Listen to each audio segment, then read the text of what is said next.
Hello students, how are you all? Today we are going to start chapter number 9, Our Tree, a poem by David Harmer. David Harmer is an American poet keenly interested in the conservation of nature. In the poem Our Tree, the poet describes about a life of the tree, its struggle and growing, and then how it is cut in a sorrowful way. The poet tells that a tree takes many years to grow as the one he knows. But one day, 3 men easily cut the tree within less than 10 minutes. The poem conveys the message that creation is a tedious process, but destruction is very easy.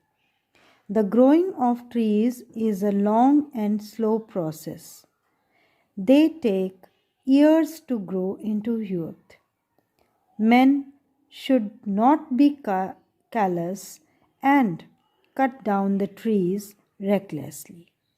Everything has its utility. So children, let's start the poem. But before starting the poem, I want to ask a question, that what type of things we get from trees? I know you can give answer. Yes, you are very correct that we get many things from trees. Trees are the lifeline of human beings. We get oxygen to breathe, we get fruits to eat, we get wood to make houses, furniture, and many other things. So, beta, trees are very, very useful and essential for human beings and life. We should know the importance of trees. So, let's start the poem. It takes so long for a tree to grow, so many years of pushing the sky. यहाँ पर poet कहता है कि एक पेड़ को बड़ा होने के लिए, बढ़ने के लिए बहुत समय लगता है, a long time. So many years of pushing the sky, यानी अपने आप को आसमान के नज़दीक लाने के लिए, यहाँ पुशिंग अपने सर पर से, अपने जो उसका पेड़ का जो सर होता है, उसका जो सबसे ऊपरी भाग होता है, उस पर से आसमान को धकेलने में उसे बहुत ज़्यादा समय लगता है. इसका मतलब है कि आसमान छूने में, आसमान की ओर ऊंचा उठने में, बढ़ने में उसे बहुत समय लग जाता है. Long branches stretch the arms, reach out with their wooden fingers, यानी लंबी लंबी जो शाखाएं हैं, long branches stretch the arms, यानी अपनी जो बाहें हैं उनको क्या करती हैं, पेड़ के तने से अपने आप को फैलाती हैं. यानी कि यहाँ पर आर्म्स जो है वो क्या है, पेड़ की शाखाएं हैं. तो long branches stretch the arms, यानी बाह रूपी जो शाखाएं हैं वो अपने आप को चारों तरफ स्ट्रेच करती हैं. स्ट्रेच मतलब फैलाना. तो यहाँ पर जो है पोइट ये कहना चाहता है कि पेड़ की शाखाएं जो हैं वो बाह की तरह हैं, इंसान की बाहों की तरह हैं जो दूर दूर तक फैलती हैं. Reach out with their wooden fingers, और जो वुडन फिंगर्स हैं वो क्या है, यहाँ पर जो पेड़ की छोटी जो टहनियाँ हैं, उन शाखाओं पर जो छोटी छोटी टहनियाँ हैं वो भी अपने आप को क्या करती हैं, चारों ओर फैलाती हैं. ईयर्स ड्रिफ्ट बाय, यानी सालों साल निकल जाते हैं. ड्रिफ्ट मतलब पास होते रहते हैं, बढ़ते रहते हैं. Fall like leaves from green to yellow, और पेड़ों की जो पत्तियां, उस पेड़ की जो पत्तियां हैं वो क्या होती हैं, गिरती हैं. किस रूप में, हरे से, हरी पत्तियों से वो पीले में बदल जाती हैं. देन बैक टू ग्रीन, और वापस से वो हरी हरी हो जाती हैं, यानी कि पत्तियों का रंग भी हर साल दर साल वो बदलता रहता है और वो पेड़ जो है वो धीरे धीरे बड़ा होता रहता है। Since my grand dad was a boy, यानी कब से वो पेड़ कहाँ है, जब मेरे ग्रैंड डैड यानी मेरे जो दादाजी हैं वो एक लड़के थे, यानी कि वो मेरी तरह ही एक लड़के थे। And then before his father's father, और उससे भी पहले का वो पेड़ है जब उनके पिताजी यानी मेरे ग्रैंड डैड के पिताजी के भी पिताजी थे, तब से वो पेड़ जो है वो वहाँ पर स्थित खड़ा है, एकदम स्थिर खड़ा हुआ है। There's been an elm outside our school, और वहाँ पर क्या है, There's been an elm outside our school, और वो पेड़ जो है वो कहाँ है, एक एल्म जो है, एल्म जो एक प्रकार का जंगली पेड़ होता है जिसकी जो ऊंचाई जो होती है वो बहुत ज़्यादा होती है, और वो हमारे स्कूल के बाहर खड़ा है। यानी वो पेड़ कब से खड़ा है, जब उसके दादाजी के भी पिताजी मौजूद थे इस यहाँ पर, तब से वो पेड़ वहाँ पर है। It shadows long across our playground, और उसकी जो छाया है वो हमारे जो स्कूल का जो प्ले ग्राउंड है उसको भी पूरा क्रॉस कर लेती है, पूरा पार कर जाती है।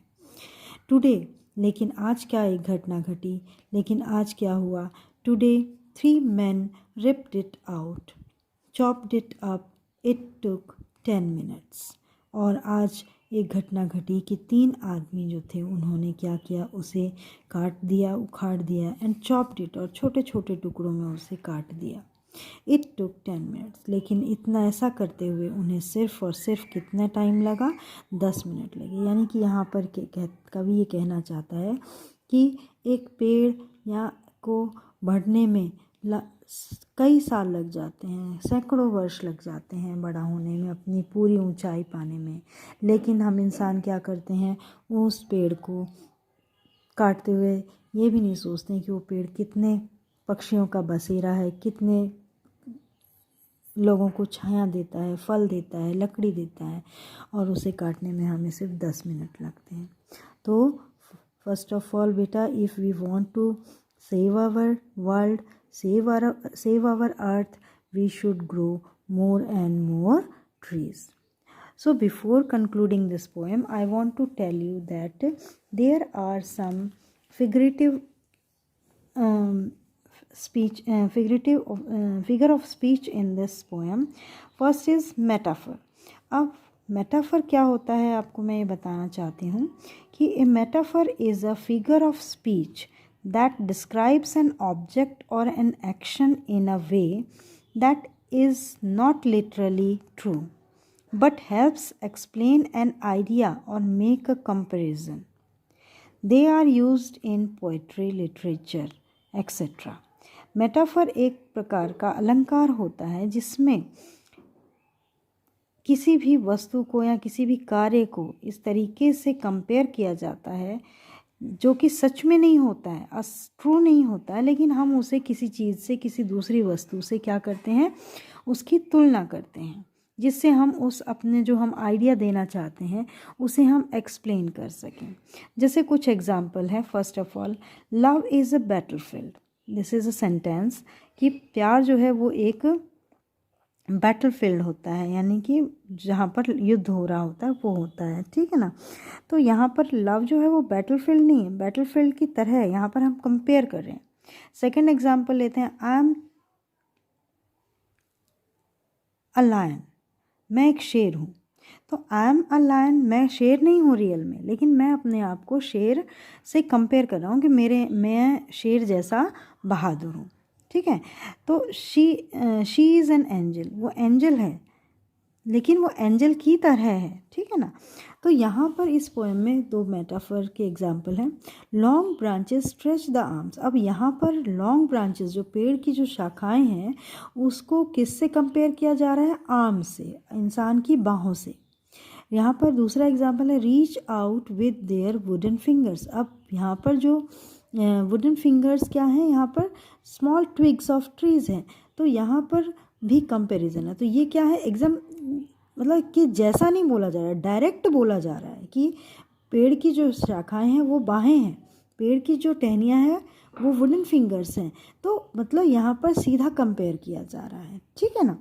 दूसरा है आपका सिमिली। सिमिली क्या होता है? Simile is a figure of speech that directly compares two things using words such as like और एज। अब यहाँ पर ये भी फिगर ऑफ स्पीच है, अलंकार है, जिसमें दो चीज़ों को कंपेयर किया जाता है ऐसे शब्दों का यूज़ करके। क्या यूज़ करके?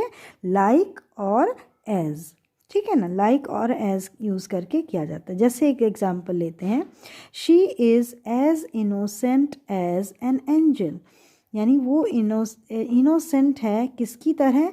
एंजल की तरह। या तो यहाँ पर एज का यूज है। They fought like cats and dogs, यानी वो कैसे लड़े? कुत्ते और बिल्लियों की तरह लड़े, ठीक है ना। तो यहाँ पर लाइक और एज है। तो इसी तरह से यहाँ पर आपको सिमिली का भी एक एग्जाम्पल देखने को मिलेगा। जैसे years drift by fall like leaves, यानी सालों साल आगे बढ़ते रहे और पत्तियाँ गिरती रही। कैसे गिरती रही? फॉल लाइक लीव्स, यानी जैसे पत्तियाँ गिरती हैं वैसे ही साल जो है, ईयर्स जो हैं वो आगे की ओर बढ़ते रहे, ठीक है ना, गिरते रहे, साल दर साल बीतते रहे, ठीक है ना। तो लाइक लीव्स, यहाँ पर पत्तियों की तरह किसको कंपेयर किया गया है? ईयर्स को। सो आई होप बेटा you all have understood this poem, and so I want to tell you that trees are very very very important for the life and our earth.